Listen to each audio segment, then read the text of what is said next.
안녕하세요. 안녕하세요. 네, 보드게임 교육연구회 보이다 박광재입니다. 네, 지금 대표로 맡고 있고요. 저 말고도 다른 선생님들이 많은 곳에서 이제 하고 계신데, 저희는 보드게임을 만드는 것보다는 기존 보드게임을 경험을 보고 학교 현장에 이 게임은 뭐 이런 쪽에 좀 학교 현장에 쓰면 좋겠다. 네, 그런 식으로 저희가 소개를 많이 하고 있고요. 그런데 이제 저희가 최근에는 보드게임 전문가들이 너무 많이 생기셔가지고 저희가 이제 개발하고 수업 보드게임 만드는 것까지 연구를 좀 하고 있습니다. 그래서 저희가 이렇게 동영상으로 찍는 거는 이제 첫 번째 시도고요. 이걸 통해서 좀 많은 선생님들이 본인들이 원하는 교구를 직접 만들어 보는 그런 경험들을 많이 하셨으면 좋겠습니다. 좋은교사대학과 함께하는 수업 보드게임의 이해. 먼저는 좀 보드게임을 좀 이해를 좀 해가려고 해요. 그래서 더 본질적으로 얘기하면 보드게임보다도 놀이가 뭔가, 놀이가 과연 무엇인지에 대한 이야기부터 좀 해보려고 합니다. 피터 브리겔이라는 네덜란드 화가가 있어요. 아마 여러분들은 이제 이 그림, 바벨탑이라는 그림을 저는 옛날에 세계사 책에도 실렸던 것 같아요. 네, 이 그림을 그렸는데, 이 그림보다는 이 화가가 그린 다른 그림이 있습니다. 아이들의 놀이라는 그림이에요. 이 그림이 한 1560년경에 네덜란드에서 그려졌습니다. 그리고 이 피터 브리겔은 우리나라로 따지면 김홍도나 신윤복 선생님처럼 민속화가입니다. 그래서 네덜란드 사람들의 서민들의 모습을 그린 그림인데 아이들의 놀이라는 그림이에요. 그다음에 1560년경에 그린 그림입니다. 어떤 놀이들이 있는지 한번 볼게요. 네, 굴렁쇠. 여러분들 네덜란드 전통놀이 이름을 바로 그냥 대시네요. 네. 공기놀이인가요? 그렇죠. 공기놀이처럼 보이죠? 네. 네, 이건 뭐 놀이는 아니지만 저희가 체육 시간인가 많이 하지 않나요? 지금도? 예, 인간 팀틀 예, 하고 있죠. 말뚝박기. 네, 말뚝박기죠. 네. 말뚝박기가 네덜란드 놀이였어요. 예, 저희 전통 놀이가 아니었어요. 팽이. 예, 팽이치기인데 모습이 거의 뭐 똑같죠? 네. 기차. 뭐 기차놀이 같기도 하고, 뭐 꼬리잡기 같기도 하고요. 예, 저희 꼬리잡기 많이 했는데. 자, 심지어 이 화가는 이것도 놀이라고 생각했어요. 싸우네요. 네, 그냥, 예, 흙바닥에서 막 싸우고 있죠? 예, 이것도, 예, 아주 관대하신 분 같아요. 이것도 놀이라고 봤고요. 네. 자, 이 그림에 되게 한 100가지 이상의 놀이가 있다고 해요. 예, 그런데, 저희가 지금 본 놀이들은 여러분들이 이름을 댈 정도로 우리에게도 되게 친숙한 게임이에요. 놀이예요.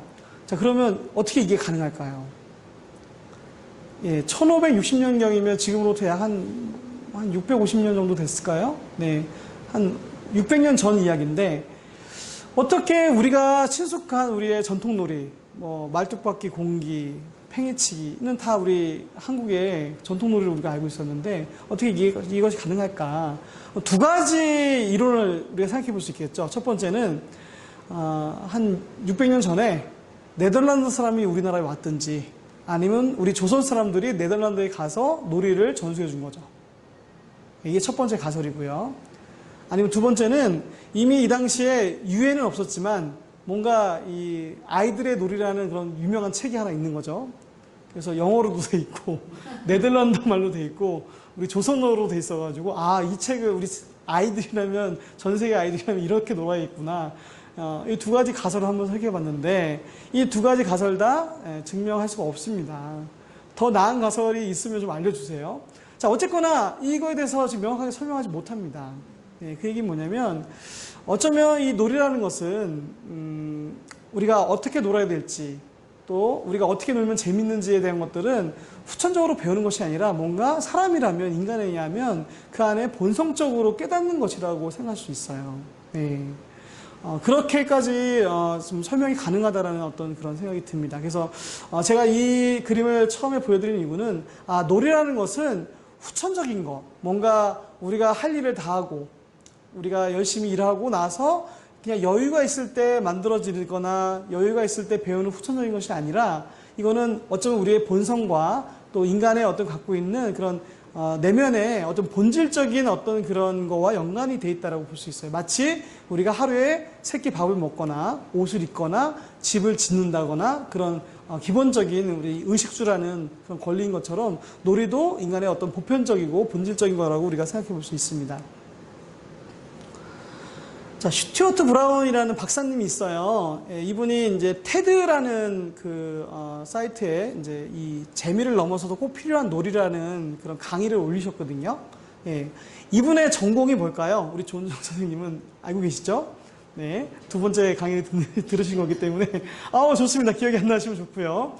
자, 이분의 전공은 뭘까요?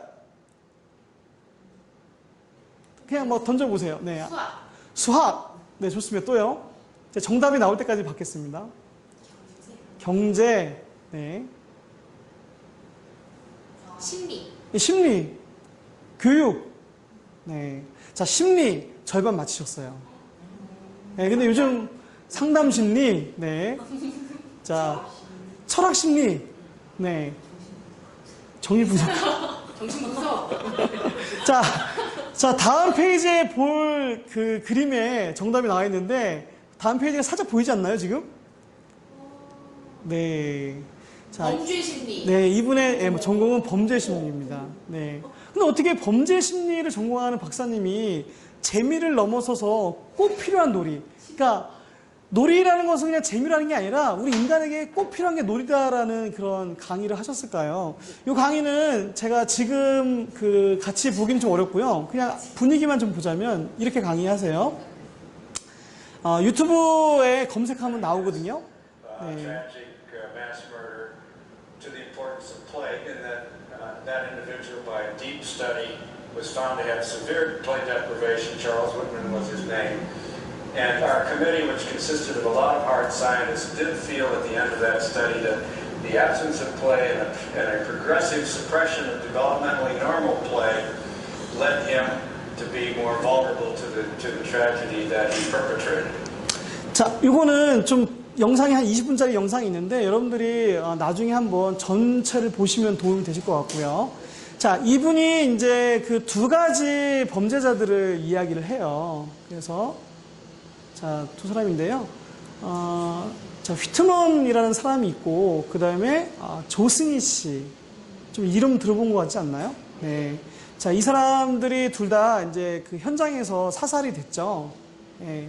휘트먼은 1966년 텍사스에 있는 텍사스 주립대학으로 제가 기억하고 있는데, 거기 이제 그러니까 공통점은 이제 캠퍼스 총기 난사 사건이에요.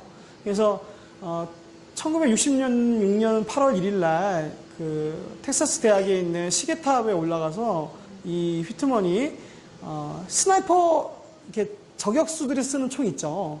예, 그걸로 그냥 보이는 대로 사람들을 정조준해서 죽입니다. 그래서 이분이 이제 이 사람이 이 행각을 벌이기 전에 이미 집에서 자기 아내와 어머니를 죽이고 나와요. 예, 죽이고 나오고요. 예, 크리스찬이었고 백인이었고 예, 군대도 갔다 온 사람이었습니다. 예, 그게 이해가 안 되죠. 네. 자, 이게 뭐 요즘 말로는 뭐 사이코패스인데 한마디로. 네. 이 사람이 여기서 이제 종탑 아래에서 이제 사람을 16명을 쐈는데 17명이 죽었어요. 예, 임산부까지 쐈습니다. 예, 그러니까 이 사람에게 있어서 대상이 어떤 조건이 없는 거예요. 그냥 보이는 대로 쏜 거죠. 이 조승희 씨는 이제 한국인 1.5세대라고 해야 될까요? 2007년도 버지니아 공과대학 캠퍼스 총기 난사 사건의 주인공이죠. 네. 기록을 깼죠. 아마 26명인가 7명이나 죽었을 거예요. 네. 자, 이 두 사람의 사건이 일어나면 이제 프로파일링 하시는 분들이 이제 막 연구하잖아요. 예, 연구하는데, 사실 정확하게 지금도 이 사람들이 왜 이런 행각을 벌였는지 정확한 원인을 밝히지 못했다고 해요. 그런데 아까 슈튜어트 브라운 박사님이 속했던 위원회에서 이 두 사람의 범죄를 잘 조사하다 보니까 공통점이 하나 나온 거예요.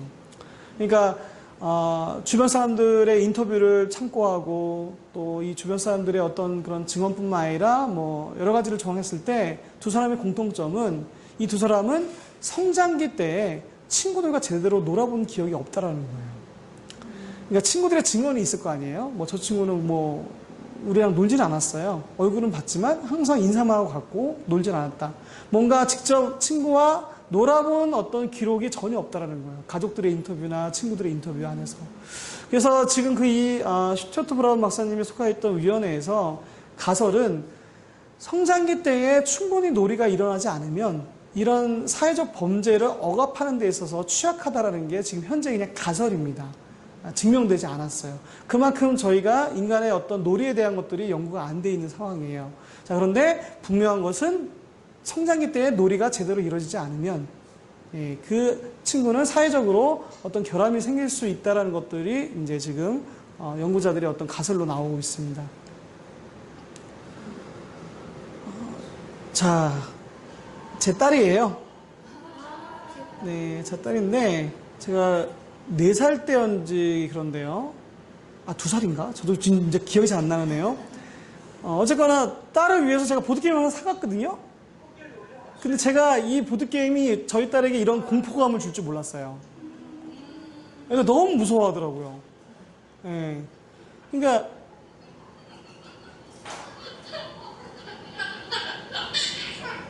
근데 이 문어가 멈추면 그 게임기 안에서 문어가 아주 재미난 웃음소리를 내요. 애가 이게 재밌는 거예요. 자, 두 번째 제가 다시 이제 문어를 돌릴 거거든요.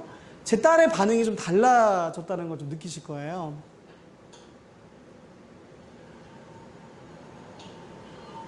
네, 아까보다는 좀 더 가깝게 이걸 관찰하죠. 아까는 막 뒤로 막 물러섰는데 이제 가깝게 관찰해요. 근데 제가 이제 만져보라고 하면 그건 좀 어려워요, 아직도.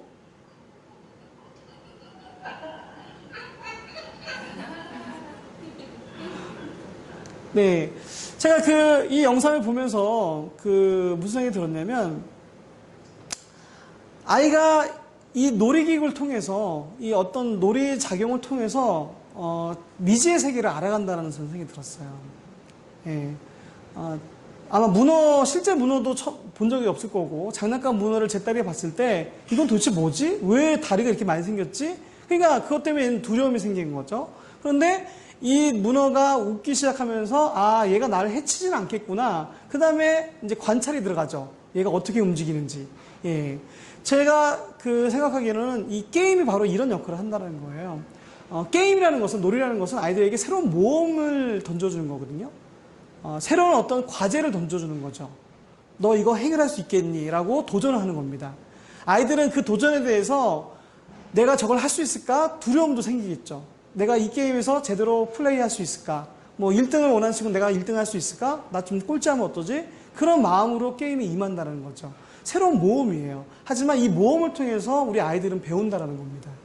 이 모험이 잘못되었을 때 진짜 다치거나 다시 상처를 입거나 그런 경우도 있겠죠. 뭐 계속 하다가 꼴찌만 한다든지 타임라인 하다 보니까 내가 정말 바보구나라는 것을 느낀다든지 그러면 위축감도 느낄 수 있겠지만 어쨌거나 그거보다는 아이들이 게임을 통해서 내가 뭔가 해결할 수 있다는 것들 자신감을 생기게 되고 뭔가 그 모험의 새로운 세계에 도전하게 된다는 거예요. 이것이 게임의 가장 큰 저는 효과라고 생각이 듭니다. 프레벨 아시죠? 예, 인간교육이라는 책에서 이 프레벨은 놀이를 통해서 아이들이 잘 표현된다고 얘기를 해요. 그게 뭐냐면 꾸밈 없는 것들이 표현된다는 것입니다. 예. 제가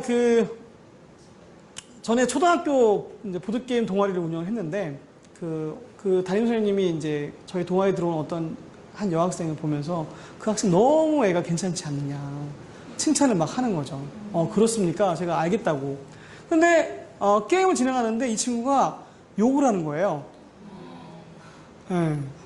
저도 놀랬고 제가 그 선생님한테 얘기를 했죠. 제 말을 안 믿는 거예요, 이 선생님. 예. 제가 그때 뭘 깨달았냐면 수업 시간에 아이들의 보는 모습과 놀 때의 모습은 다를 수 있겠다. 예, 그런 생각을 해봤습니다.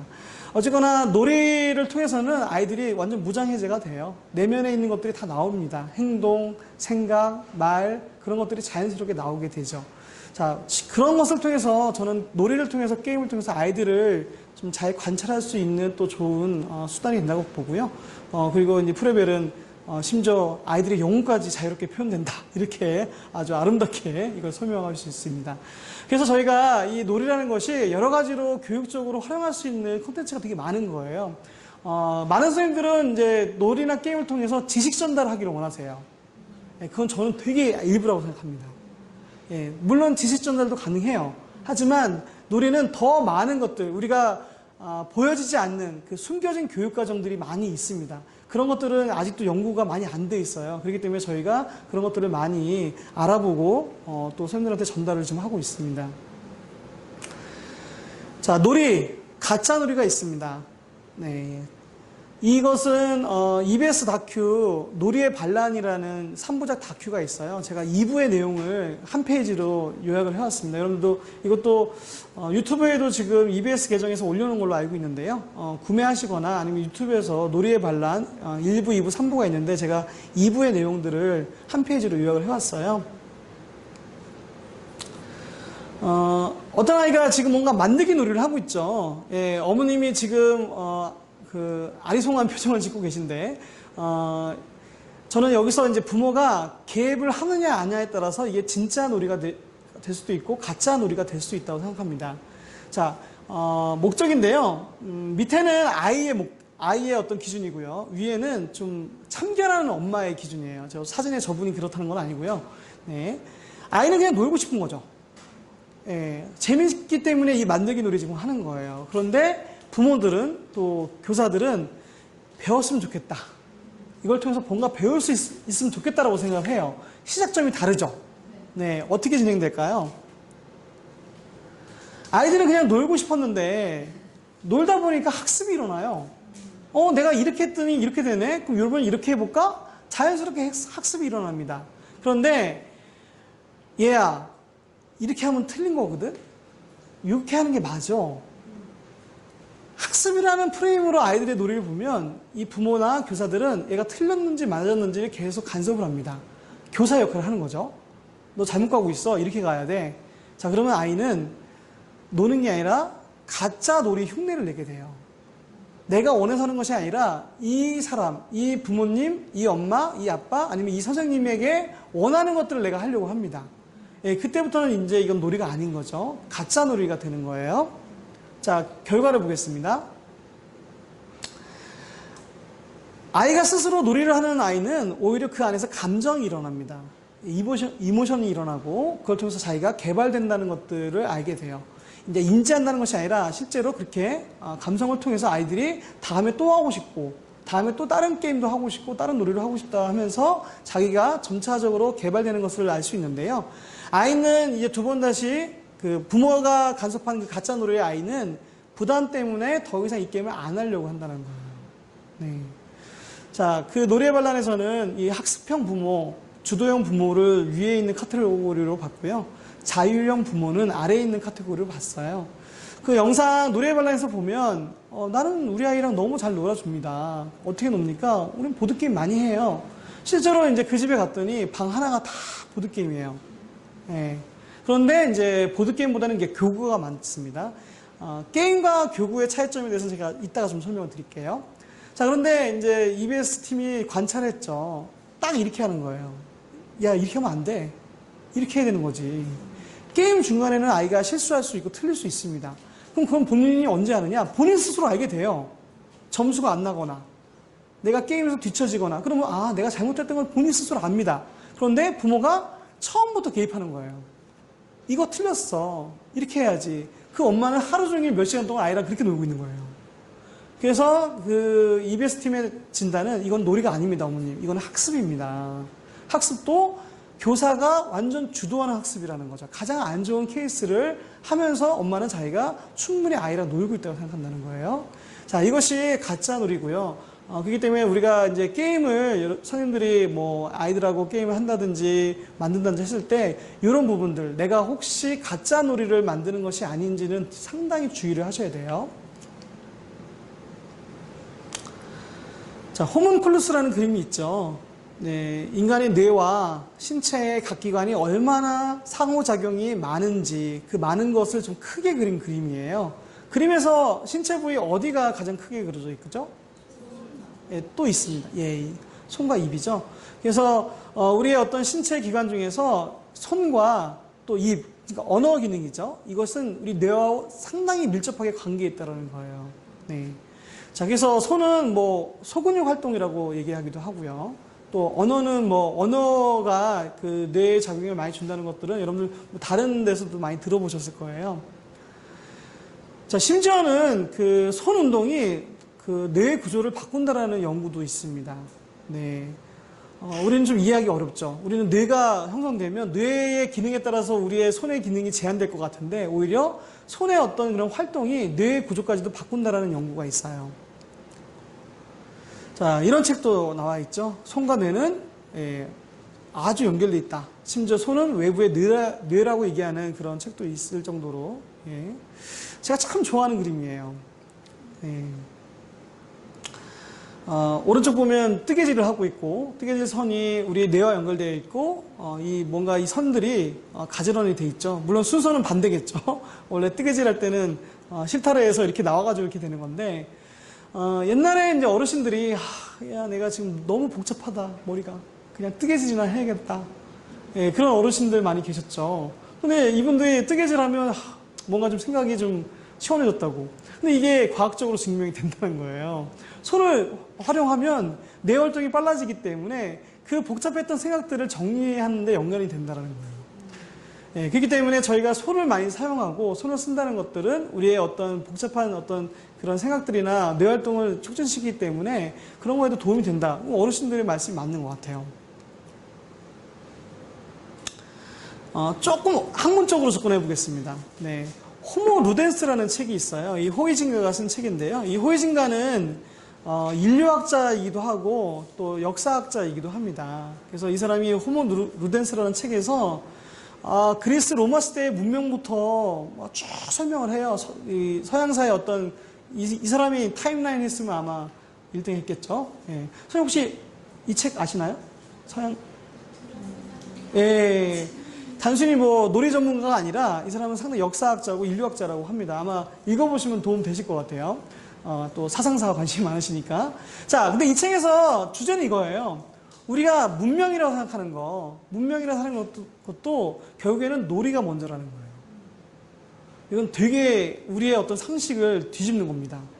우리는 인류가 먹고 사는 문제에 신경 쓰다가 이제 안정화돼서 먹고 사는 문제 해결돼서 그때 뭔가 여가 생활이 생기고 문화가 생기고 놀이가 생겼다라고 우리는 뭐 그렇게 배웠는지 모르겠지만 저도 그렇게 알고 있었어요. 그런데 이 사람은 아니다. 인간에게 있어서 놀이가 먼저고 놀이 때문에 모든 문명이 시작됐다고 이 사람은 설명을 합니다. 놀이의 특성을 그 호이징가는 4가지로 얘기해요. 자발성, 탈일상성, 독립된 세계가 있다, 재현성이 있다. 자발성은 말 그대로 자발성이죠. 놀이라는 것은 본인이 억지로 하는 게 아니라 내가 하고 싶어서 하는 그런 자발성이 있어야 되고, 탈일상성. 이거 뭐 똑같은 거 하면 안 된다는 거예요. 옛날에 이제 저희 집 양계를 했는데 양계를 하다 보면 여러 가지 액션을 하잖아요. 알을 이렇게 끊어와야 되고 이거를 이제 크기별로 구분해야 되고 이제 저는 이것이 일이죠. 근데 제 친구들은 재밌겠다고 생각하는 거예요. 왜냐면 그 아이들한테는 일상이 아니기 때문에. 저는 일상이거든요. 나는 이게 일인 거야. 근데 애들이 저를 부러워해요. 나 한번 했으면 좋겠다. 물론 저희 부모님이 시키지도 않았지만 근데 그런 애들이 저를 가장 미웠어요. 왜냐면 저는 일상인데 이게 힘든 일이거든요. 이 시간대에 항상 나가서 놀아야 되는데 부모님이 이거 시켜요. 이 알 가져와서 저울로 재가지고 대란, 중란, 소란 다 나누고 그건 매일매일 하다 보면 이거는 그냥 일상이기 때문에 재미가 없는데 아이들이 보기에는 자기는 저거 안 해봤기 때문에 하고 싶은 거죠. 게임은 탈일상성이 있어야 돼요. 일상에 연속되는 거는 게임이 아니죠. 독립된 세계. 아까 제 딸이 그 문어 옥토퍼스라는 게임 앞에서 이제 아빠가 옆에 있는데도 얘는 마치 이 세계에 저 문어와 나밖에 없다고 생각하는 것 같아요. 아빠가 바로 옆에 있는데도 불구하고 아이들은 그렇게 하는 거예요. 게임에 들어가면 이것이 하나의 독립된 세계가 된다는 겁니다. 이것이 놀이의 특성 중에 하나고요. 자, 그러면 이 독립된 세계에는 시간과 공간이 제한되어 있죠. 만약에 여기가 지금 유일하게 남은 세계라고 생각해 보세요. 우리는 이 안에서 제한된 공간과 시간을 쓰고 있는 거죠. 독립적인 시간인 거죠, 여기가. 그럼 그 안에서 우리가 경쟁할 수밖에 없어요. 여기서 우리가 왕을 뽑아야 될 거 아닙니까? 그리고 그러다 보니까 이 경쟁 심리가 윤리라는 개념이 생겼고, 그 다음에 명예라는 개념도 생겼다고 얘기해요. 물론 이제 호기심가는 진화론자입니다. 그러니까 뭐 여기 신앙이 있는 분들의 입장에서 좀 이해 안 될 수도 있는데, 근데 이 사람은 어쨌거나 본인이 연구 논문을 통해서 이렇게 주장을 해요. 자, 마지막으로 재현성인데요. 탈일상성과 재현성은 조금 상반되는 개념 같긴 해요. 자, 그런데 이 게임이 현실을 어느 정도 품고 있어야 된다는 거예요. 네, 너무나 현실과 동떨어진 거는 또 게임이 아니라고 놀이라가 아니라고 봤어요. 그러니까 아이들이 하는 게임에는 대표적으로 뭐가 있죠?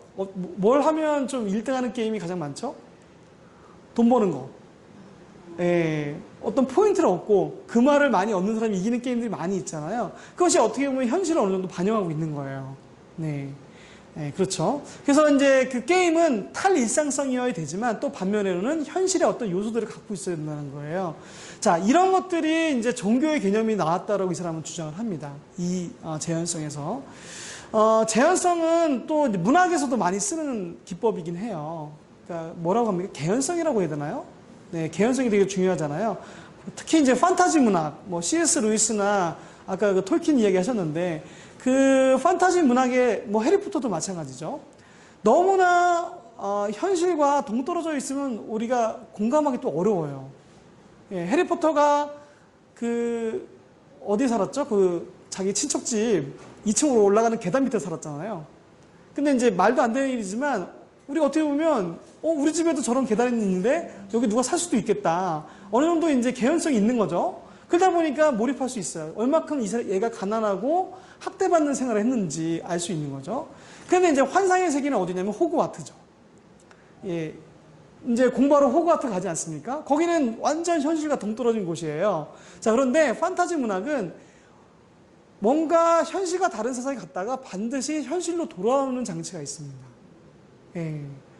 완전 현실과 분리된 곳으로 갔다가 거기서 이야기가 끝나면 이거는 사실 판타지 문학의 기능이 아닌 거예요. 현실로 돌아오는 거예요. 나니아 연대기에서도 얘네들이 나니아에서 몇십 년 살면서 왕이 되잖아요. 근데 어떻게 되죠? 현실로 또 돌아와요.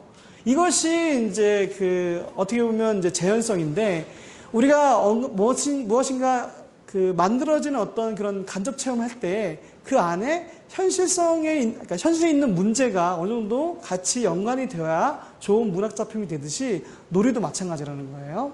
그렇기 때문에 그런 놀이의 특성 속에서 종교라는 개념도 나왔다라고 이제 호이즈인간 얘기를 해요. 자, 이것을 이 네 가지 특징대로 제가 한번 수업 보드게임 특성대로 한번 만들어봤습니다. 수업 보드게임은 교사가 주도하면 안 되죠.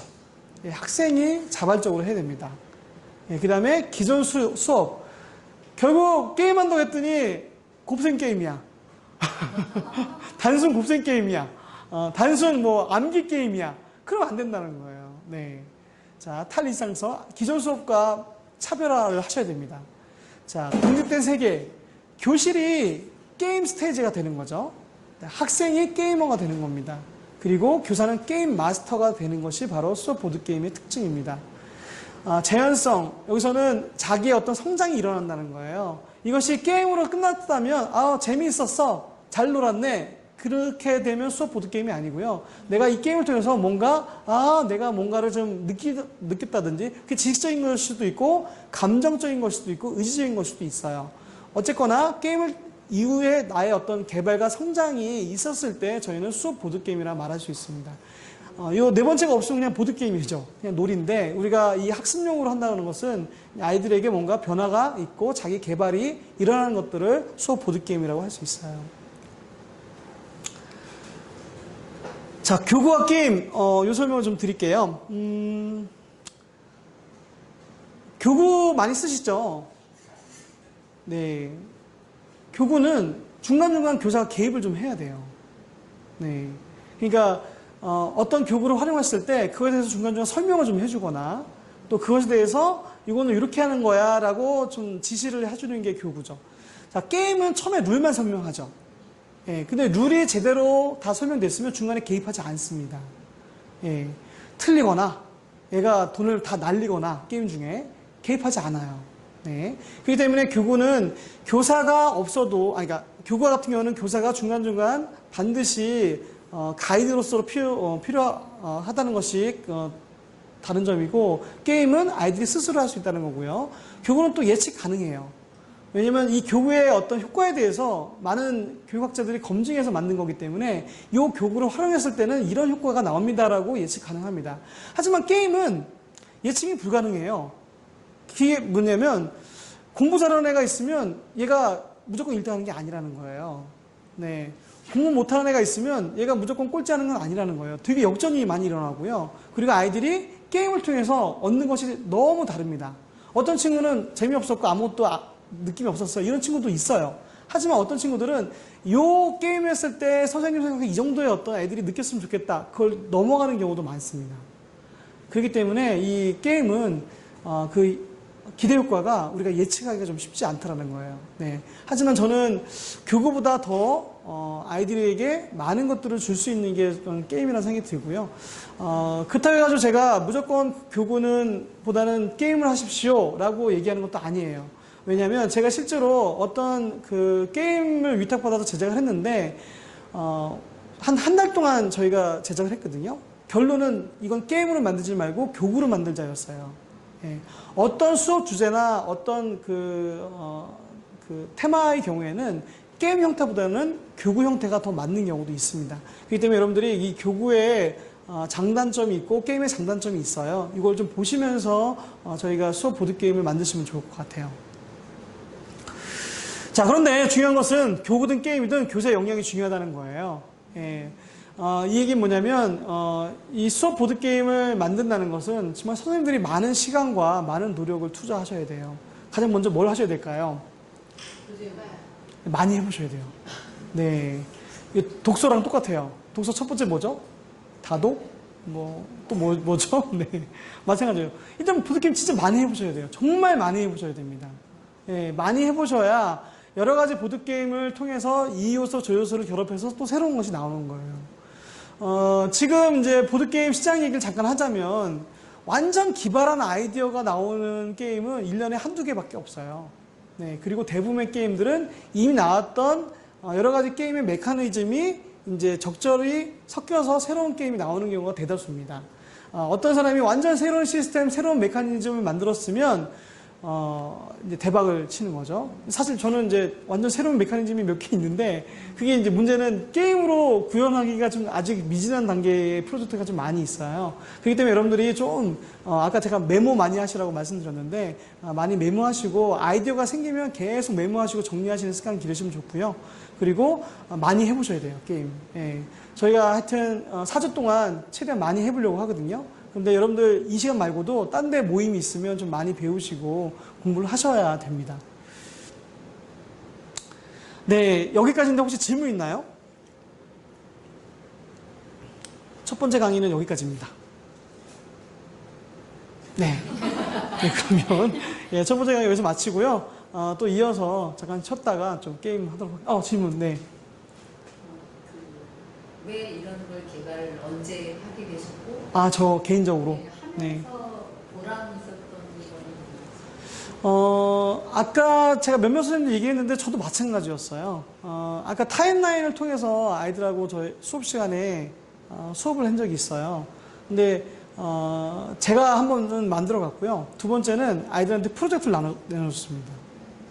모든 별로 이 타임라인을 만들어 오는 거예요, 본인들이 공부를 해가지고. 그래서 그 카드를 다 섞어요. 섞어가지고 이제 모든 4명이 이제 만들어 왔잖아요. 이거 다 섞는 거예요. 물론 이제 제가 가이드를 주죠. 그러니까 뭐 시대 여기서부터 여기까지는 네가 몇 개 만들어 와. 여기 시대에서는 네가 만들어 와. 그래서 이제 아이들이 그거를 이제 해보는데 그걸 또 다른 모듬하고 돌아보면서 해요. 아이들이 우리 모듬보다 얘네 모듬 게 더 재밌어요. 근데 그 이유가 있거든요.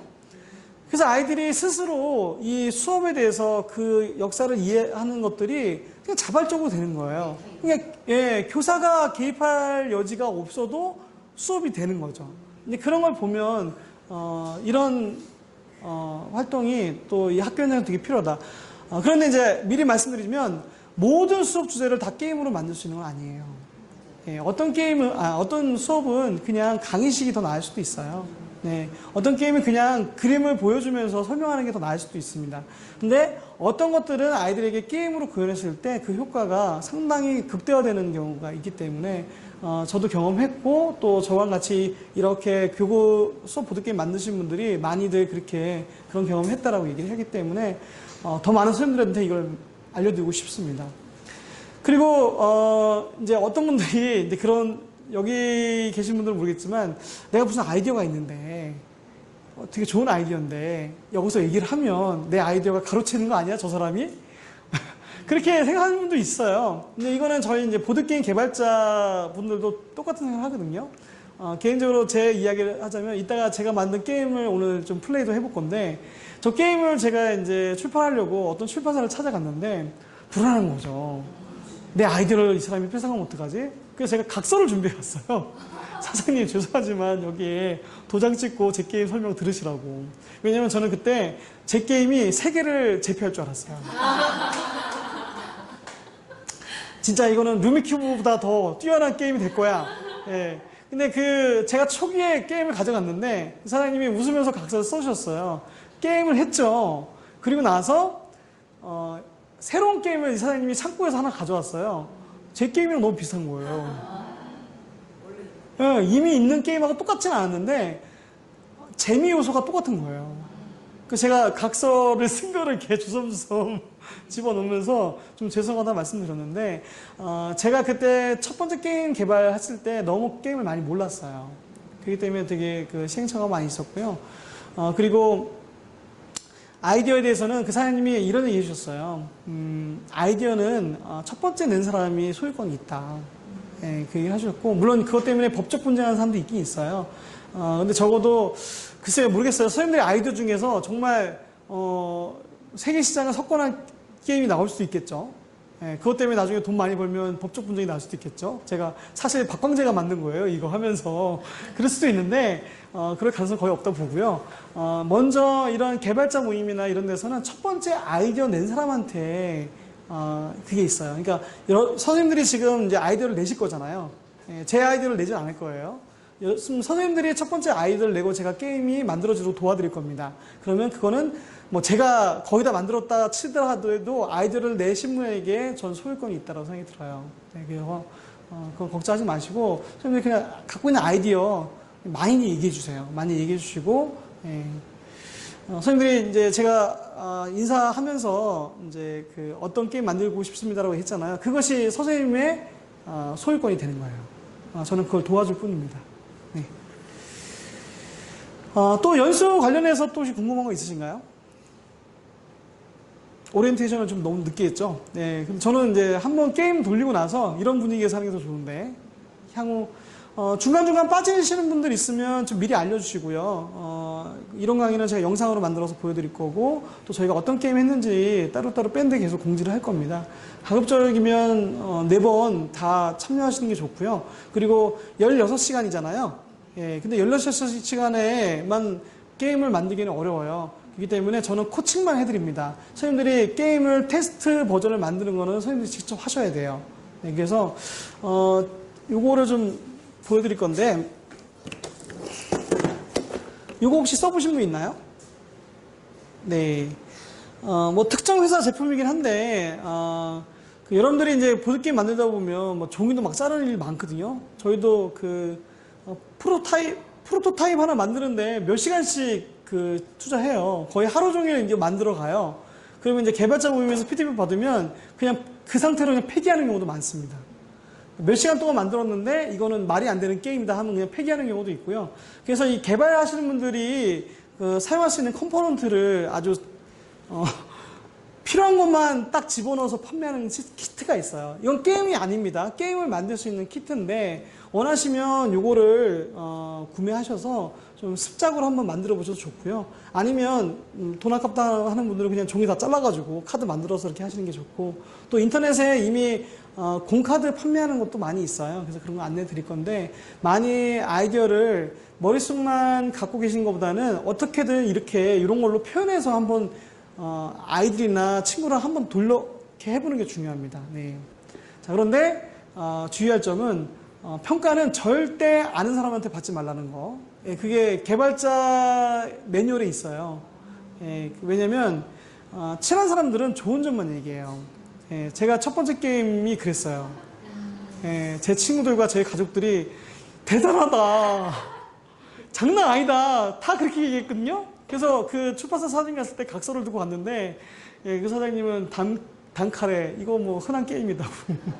예, 아주 거들떠보지도 않았는데, 하여튼 평가는 전문가들에게 받으시는 게 좋습니다. 그래서 제가 평가를 정확하게 해드릴게요. 왜냐면 몇몇 분들은 제가 평가를 해드렸는데 저의 말을 무시하고 출판했다가 망하신 분들도 많았어요. 예, 이건 좀 아직 부족하다 했는데도 돈을 이렇게 해서 했는데 잘 안 팔리는 경우도 있는데요. 그래서 성급하게 만드는 것보다는, 또 성급하게 아이들한테 가져가는 것보다는 좀 저희 안에서 또 저한테 좀 검증받고 하는 게 좋습니다. 왜냐면 여러분들이 연수받고 내년 3월에 첫 번째 수업을 갔는데 준비가 안 된 거죠. 망했어요. 그럼 아이들의 신뢰가 깨집니다. 예, 그래서 첫 번째가 되게 중요하고요. 첫 번째를 위해서 잘 준비하는 게 필요합니다. 네. 자, 그러면 일단 오늘 강의 여기서 마칠까요? 네, 그럼 다음에는 조금 더 구체적으로 보드게임을 좀 분석하고 또 그 다음에는 보드게임을 어떤 프로세스로 만드는지 그거에 대해서 설명을 좀 드리도록 하겠습니다. 네, 감사합니다. 네.